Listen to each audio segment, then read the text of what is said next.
गंजी बहू। कमलनाथ और कावेरी जी के बेटे दीपक को रीमा नाम की एक लड़की से प्यार हो जाता है। दीपक रीमा से शादी करना चाहता है और इसीलिए वो अपने घर जाकर अपने मम्मी और पापा से इस बारे में बात करता है।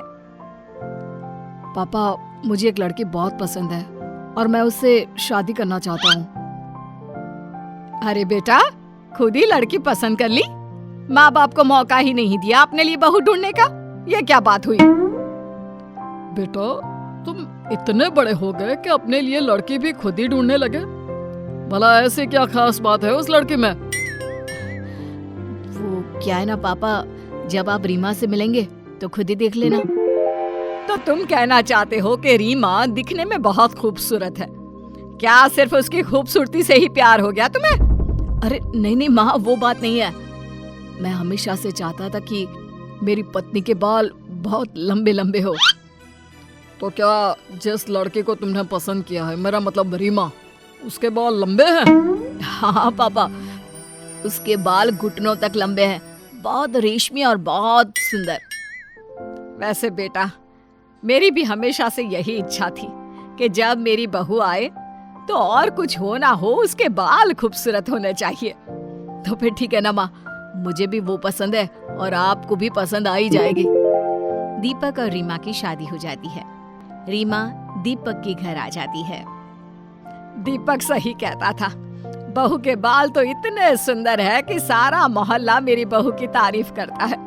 मेरी सारी सहेलियां तो जलकर राख हो गई है। क्या बात है कावेरी, तुम्हारे तो मोहल्ले में शान बढ़ गई। सबसे सुंदर बहू जो मिली है तुम्हें। मैं तो सोच रही थी घर पर एक बढ़िया सी पार्टी रख देती हूँ। जिन लोगों ने मेरी बहू को नहीं देखा वो भी देख लेंगे और वो भी मेरी किस्मत से जलने लगेंगे। क्या सच में माँ आप पार्टी रखने वाली हैं? हाँ हाँ बिल्कुल, पार्टी की तैयारियां शुरू कर दो। कमलनाथ और कावेरी अपनी सुंदर बहू को दिखाने के चक्कर में अपने घर पर एक पार्टी रखते हैं। जब रीमा पार्टी में तैयार होकर आती है तो सब लोग उसे देखते ही रह जाते हैं। लेकिन रीमा के लंबे खूबसूरत बालों में एक बच्चा च्युइंगम चिपका देता है। ये क्या किया तुमने? मेरे बाल खराब हो जाएंगे। अरे किसका बच्चा है ये? मेरी बहू के इतना खूबसूरत रेशमी बालों में इसने क्या चिपका दिया? बहू जा, तुम अंदर जाकर अपने बाल साफ करके आओ। रीमा वहाँ से चुपचाप अपने कमरे में जाती है। लेकिन अब तक किसी को ये नहीं पता था कि रीमा के सर पर जो लंबे लंबे बाल थे वो उसके असली बाल नहीं थे, बल्कि वो तो बालों की विग थी। रीमा ने अपने बालों की विग उतारी और उसे साफ करके बेड पर सूखने के लिए रख दिया। तभी वो शैतान बच्चा रीमा के कमरे में आया और चुपचाप उसकी विग बेड के नीचे छुपाकर खुद भी कमरे में छुप गया। हाय राम, मेरे बाल कहाँ गए? अब मैं क्या करूंगी? अभी तक तो सबको यही लगता था कि ये मेरे असली बाल है। अब मैं क्या करूं? कमरे के बाहर से दीपक रीमा को आवाज लगाता है। अरे रीमा, कितनी देर हो गई, बाहर आ जाओ, पार्टी में सब लोग तुम्हारा इंतजार कर रहे हैं। आती हूँ। आप चलिए, मैं बस अभी आती हूँ। तभी कमरे में छुपे हुए उस शैतान बच्चे ने एक नकली सांप रीमा के सामने फेंक दिया। उसे देखकर रीमा डर गई और उसी हालत में दौड़ती हुई कमरे के बाहर निकल आई।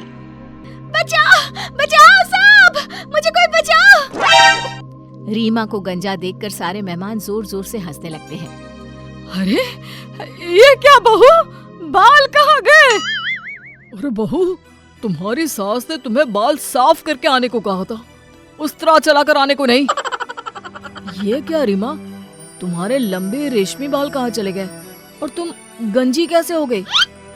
अरे ये तो अपनी बहू के बालों पर बहुत इतराते थे, इनकी बहू तो गंजी निकली, गंजी। तभी वो छोटा सा बच्चा रीमा के नकली बालों को लेकर वहाँ पार्टी में आ जाता है। ये देखो, आंटी के बाल तो नकली है, नकली। मैंने इनकी पोल खोल दी। दीपक और उसके परिवार में आए हुए सब लोग उनका बहुत मजाक बनाते हैं। दीपक को भी रीमा पर बहुत गुस्सा आता है। सब लोग पार्टी से हंसते हुए चले जाते हैं। दीपक बेटा, तुमने तो कहा था कि ये लड़की तुम्हें इसलिए पसंद है क्योंकि इसके बाल बहुत खूबसूरत है, लेकिन ये तो गंजी निकली। अरे इसने तो सारे मेहमानों के बीच हमारी नाक कटवा दी। धोखा दिया है इस लड़की ने। मैं इसे अपनी बहू नहीं मानती। आप लोग मुझे माफ कर दीजिए। मुझे लगा दीपक मुझसे इतना प्यार करते हैं, अगर मैं उन्हें सच बताऊंगी तो वो मुझसे कभी शादी नहीं करेंगे, इसलिए मैं इतने दिन तक झूठ बोलती रही। देखो लड़की, तुमने हमारे बेटे की जिंदगी खराब की है। निकल जाओ हमारे घर से, तुम्हारा हमसे कोई रिश्ता नहीं।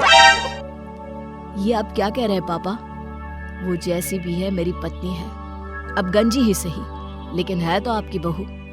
मैं इसे अपनी बहू नहीं मानती। मैं तो उसकी शक्ल देखना भी पसंद नहीं करती।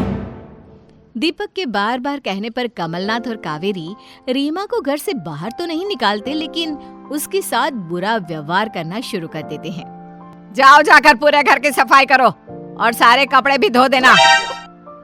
बहू, छत कई दिनों से गंदी पड़ी है, उसकी भी सफाई रोज कर दिया करो।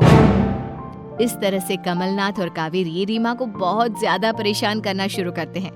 लेकिन कुछ ही दिनों के बाद कमलनाथ और कावेरी के बाल बुरी तरह से गिरना शुरू होते हैं और देखते ही देखते वो दोनों गंजे हो जाते हैं। हे भगवान, ये क्या हो गया?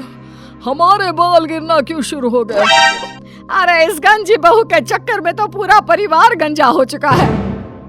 मम्मी पापा, मुझे लगता है कि हमारे कुल देवता हमसे नाराज हो गए हैं। हमें अपने गुरुजी को घर बुलाना चाहिए। वो इसका जरूर कुछ ना कुछ उपाय बताएंगे। कमलनाथ जी और कावेरी के गुरुजी उनके घर आते हैं। गुरुजी, मेरे गंजेपन की वजह से मम्मी जी पापा जी के बाल भी झड़ गए और वो भी गंजे हो चुके हैं। अब आप ही कोई उपाय बताइए। गुरुजी, मुझे तो लगता है कि ये गंजी बहू अगर हमारे घर से चली जाए तो शायद हम सब ठीक हो जाएंगे। ऐसा नहीं कहते कावेरी। मैं तुम्हें एक दवाई देता हूँ, लेकिन शर्त यह है कि वो दवाई तुम्हारी बहू रीमा तुम्हारे सर पर लगाएगी, तभी तुम्हारा गंजापन दूर होगा। लेकिन हमें इस मनहूस गंजी बहू से कोई दवाई नहीं लगवानी। हाँ, मुझे तो इस गंजी बहू की शक्ल तक देखना पसंद नहीं है। तो ठीक है, आप पूरी जिंदगी ऐसे ही गंजे रहिए। अरे नहीं नहीं गुरुजी, जैसा आप कहें, हम इससे दवाई लगवाने को तैयार हैं। गुरुजी के कहने पर कमलनाथ और कावेरी रीमा के हाथों से अपने सर पर वो दवाई लगाना शुरू कर देते हैं। देखते ही देखते उनके सर पर नए बाल आने शुरू हो जाते हैं। कुछ दिनों के बाद गुरुजी को फिर से घर बुलाया जाता है। प्रणाम गुरुजी, आपकी बहुत बहुत मेहरबानी। आपकी दवाई की वजह से मम्मी जी, पापा जी और मेरे सर पर भी वापस बाल आ गए। मैंने कोई चमत्कार नहीं किया। कावेरी और कमलनाथ तुमसे नफरत करने लगे थे और इसकी वजह से वो परेशान रहते थे। गुरुजी, आप ये तो नहीं कहना चाहते कि उस परेशानी की वजह से ही मेरे मम्मी और पापा गंजे हो गए? बिल्कुल सही समझे हो बेटा। तुम्हारे मम्मी पापा गंजे हो रहे थे क्योंकि वो तुम्हारी गंजी बीवी को पसंद नहीं करते थे। अब देखो, तुम्हारी बीवी रोज उनके सर पर तेल लगाती है, जिसकी वजह से उनमें आपस में प्यार बढ़ा और कुछ मेरी चमत्कारी दवा उनका गंजापन दूर। आप सही कहते हैं गुरुजी, हमारी बहू ने हमारी बहुत सेवा की है। अब हम उसे कभी गंजी बहू कहकर नहीं बुलाएंगे। मम्मी, अब तो वैसे भी उसके सर में बाल आ गए, आप उसे गंजी नहीं कह सकती।